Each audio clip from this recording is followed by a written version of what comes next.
অঙ্কে 90% শিক্ষার্থী যে ভুলটা করে সেটা তুমি করছো না তো। এই একটা ভুলের কারণে সঠিক অঙ্ক করেও নম্বর কাটা যেতে পারে।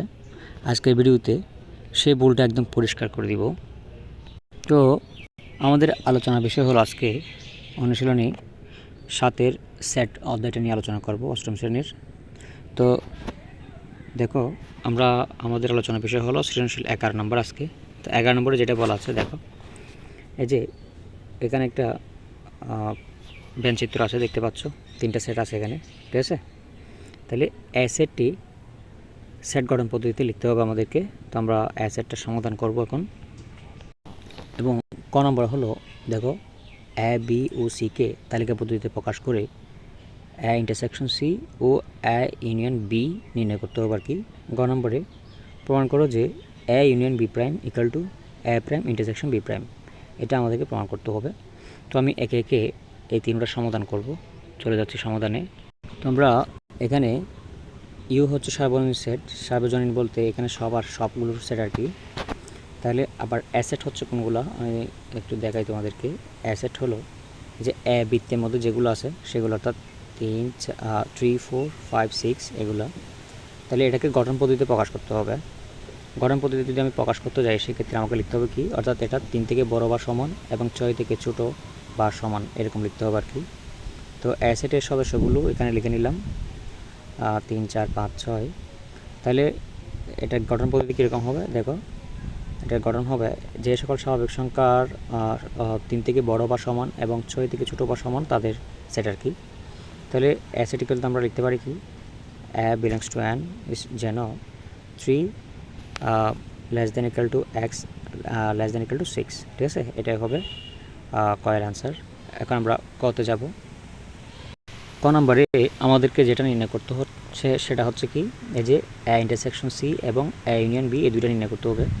তো আমরা এ বি সি এর মানগুলো লিখে নিলাম। আমি দেখাই তোমাদেরকে এর মান বি এর মান করতে গিয়ে চিত্র হতে পাই এভাবে লিখছি আর কি। এই যে চিত্র হতে এর মান হচ্ছে 3, 4, 5, 6। আবার বি এর মান হচ্ছে বি বৃত্তে যেগুলো আছে সেগুলো, সি এর মান হচ্ছে সি এর বৃত্তে যেগুলো আছে সেই মানগুলো আমরা এখানে লিখে নিলাম। তো এখানে লিখে নেওয়ার পরে আমি কী করলাম, দেখো এখানে এর মান, বি এর মান, সি এর মান সবগুলো কিন্তু এখানে লিখে নিলাম। লিখে নেওয়ার পর আমাদেরকে এ ইন্টারসেকশন সি নির্ণয় করতে হবে। তো এ ইন্টারসেকশন সি মানে এর সাথে সি এর মধ্যে যেগুলো মিল আছে সেগুলো, ঠিক আছে। তাহলে এগুলো এবং সি এগুলোর মধ্যে আমরা দেখতে পাচ্ছি 5 এবং 6 কিন্তু মিল আছে, এই যে 6। তাহলে এটাই হচ্ছে এ ইন্টারসেকশন সি এর মান। আবার আরেকটা কাজ হচ্ছে এ ইউনিয়ন বি, ঠিক আছে, অর্থাৎ এ ইউনিয়ন বি নির্ণয় করতে হবে। তো আমরা ইউনিয়ন বলতে যেগুলো যুক্ত আছে আর কি, মানে যোগ করতে হবে, এর সাথে বি যোগ করে নিতে হবে আর কি। অর্থাৎ এই যে এ বি এগুলোর মধ্যে যোগ মিল থাকলেও নিতে হবে, না থাকলেও নিতে হবে। তার মানে আমরা দেখতে পাচ্ছি 3, 4, 5, 6, 8, 9, ঠিক আছে। জাস্ট এগুলোই হবে এখানে। তাহলে এ ইন্টারসেকশন সি এর মান হচ্ছে কত, 5, 6 এবং এ ইউনিয়ন বি এর মান হচ্ছে কত, 3, 4, 5, 6, 8, 9, ঠিক আছে। এরপরের কাজ হচ্ছে আমাদের ঘ নম্বরে কী বলছে, প্রমাণ করো যে A union B prime equal to A prime intersection B prime. এই দুইটা প্রমাণ করতে হবে। তো আমরা প্রথমে এ ইউনিয়ন বি প্রাইম এটা নির্ণয় করব। নির্ণয় করতে হলে তোমাকে যে কাজটা করতে হবে, ভেতরেরটা আগে বের করতে হবে। এই যে ভেতরে এ ইউনিয়ন বিটা আগে বের করতে হবে। তো এ ইউনিয়ন বি মানে এর সাথে বি যুক্ত করা আর কি। তো এর সাথে বি যদি আমি যুক্ত করি, সেক্ষেত্রে আমরা কত পাইছিলাম একটু আগে, এই যে এ বি যুক্ত করে 3, 4, 5, 6, 8, 9 এগুলো পাইছিলাম। তো এগুলো লিখে নিলাম। এখন আমাদেরকে পোড়াটা বের করতে হবে। পোড়া মানে prime, a union B prime আর কি। তো এ ইউনিয়ন বি প্রাইম বলতে ইউ থেকে বাদ দেওয়া। তো আমরা ইউ থেকে আমরা এ ইউনিয়ন বিটা বাদ দিব, যেহেতু প্রাইম হচ্ছে ইউ। তো ইউর মান তো সবগুলোই হবে, সর্বজনীন সেট আর কি। ইউর মান আমি এখানে লিখে রাখছিলাম, দেখো ইউর মান হচ্ছে কত, এই যে এগুলো সবগুলো, অর্থাৎ 3, 4, 5, 6, 7, 8, 9, 10 সবগুলোই হবে। তাহলে ইউ থেকে এগুলো বাদ যাবে, ইউর মান লিখে নিলাম ইউর জায়গায়, ঠিক আছে। এরপর আমাদেরকে লিখতে হবে কত, এই যে এ ইউনিয়ন বি এর মান কত পাইছিলাম আমরা, এখানে পাইছি 3, 4, 5, 6, 8, 9, সেগুলো আমরা বাদ দিলাম, ঠিক আছে। তাহলে যদি এগুলো থেকে এগুলো বাদ দিই, সেক্ষেত্রে তার থাকে কত, 5, 7, 10। এটা হচ্ছে বাম পক্ষ। এখন আমাদেরকে ডান পক্ষও এটা প্রমাণ করে দেখাতে হবে, ঠিক আছে। তো আমরা ডান পক্ষ দেখাবো, তার আগে এটা দেখো, প্রথম আমাদেরকে এ প্রাইম বের করতে হবে, এরপর বি প্রাইম বের করবো, এরপর পুরোটা একসাথে করবো। তো আমি প্রথমে এ প্রাইম বের করতেছি। দেখো, এ প্রাইম বলতে ইউ থেকে এ বাদ দেওয়া, তাহলে ইউ থেকে এ বাদ দিব, ইউর মান লিখলাম, মাইনাস দিলাম, আবার এর মান এর জায়গায় লিখলাম।